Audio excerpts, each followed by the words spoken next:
Now, one of the things that I really have found that makes it difficult and makes the data less and less useful is what I call hot button impersonations. So you can have an area of the organization where you're forbidden from impersonating, the payroll department or the help desk. So just a quick story is, doing work for Government of Canada at one time, a department I was doing work for wanted me to, ignore the recommendations that I make about keeping trends sort of consistent and having some common fair types of attacks.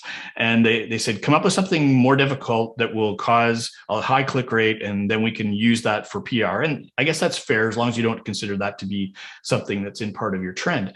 But so the first thing I suggested was, well, let's do one on the Phoenix payroll system, which was a notoriously dangerous payroll system, dangerous in the sense that everybody was afraid.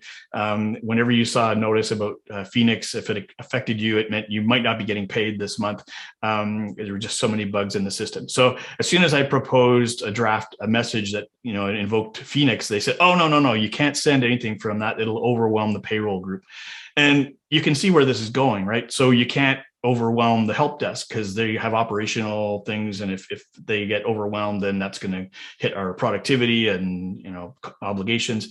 So you start to see areas of the company that get sort of cordoned off from these tests, and it makes the test scope smaller and smaller. So it becomes much less useful as a test. And the attackers are going to be able to guess what those hot button areas are. So you really should try to make them in scope. But on the other hand, recognize that management may just not allow you to test with those particular areas.